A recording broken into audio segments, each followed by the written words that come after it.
भेड़िया सराय camp tank के पूजा का और यहाँ के मेला हम कहें कि वर्षों पुरानी है।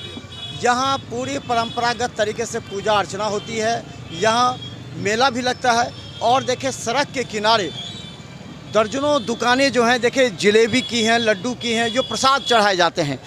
ये कितने साल से दुकान यहाँ चला रहे हैं? हम लोग 20 साल से चला रहे हैं।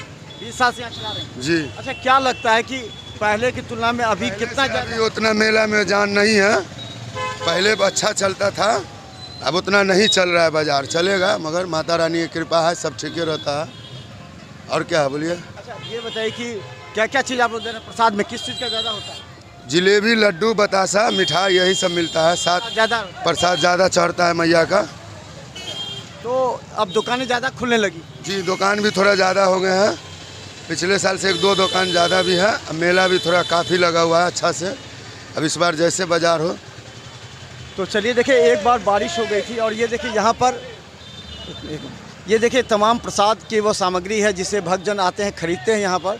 और ये सबसे बड़ी बात ये है कि ये जो प्रसाद है माँ भगवती पर चढ़ाए जाते हैं, लेकिन बीच में जो लड्डू पर जो प्रकरण हुआ था उसे लेकर के लोगों में थोड़ी सी श्रद्धा कम हुई थी, लेकिन बाद में उस पर भी पटाक्षेप हो गया।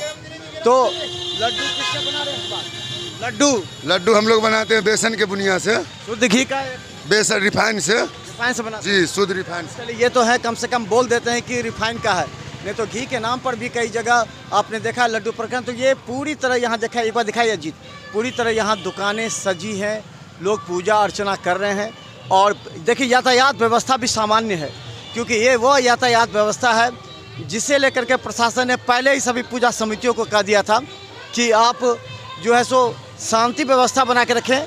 पूजा कमेटी के सदस्य यहाँ बता दें आशुतोष हैं, वार्ड 47 के जो पार्षद हैं वो भी काफ़ी अनुभवी रहे हैं और उससे पूरी व्यवस्था ऐसे कर दी है ताकि कहीं से भी कोई सड़क जाम ना हो। और ये तमाम दुकानें यहाँ खुली हुई हैं दोनों तरफ, सड़क के दोनों तरफ, लेकिन सड़क के सामान्य रूप से यातायात बहाल है। और यही एक सबसे बड़ी खासियत होती है किसी भी पूजा समिति का, यहाँ वर्षों पुरानी है। ये इस पूजा समिति का और कैंप टैंक पूजा का विशेष महत्व है। और गेट के सामने ही मेला और झूला भी यहाँ लगे हुए हैं, तो ज़्यादा की संख्या में यहाँ भीड़ और श्रद्धालु भी अधिक संख्या में यहाँ पहुँचते हैं। देखते रहे बिहार मित्र न्यूज़, क्योंकि घर बैठे जो लोग हैं उनको हम दिखाना चाहते हैं। आप घर पर रहें लेकिन ज़रूर बिहार मित्र न्यूज़ को सब्सक्राइब कर यूट्यूब पर देखें ताकि आप घर बैठे माँ भगवती का दर्शन कर सकें। दरभंगा के सभी पूजा स्थलों का हम दिखाएंगे। धन्यवाद।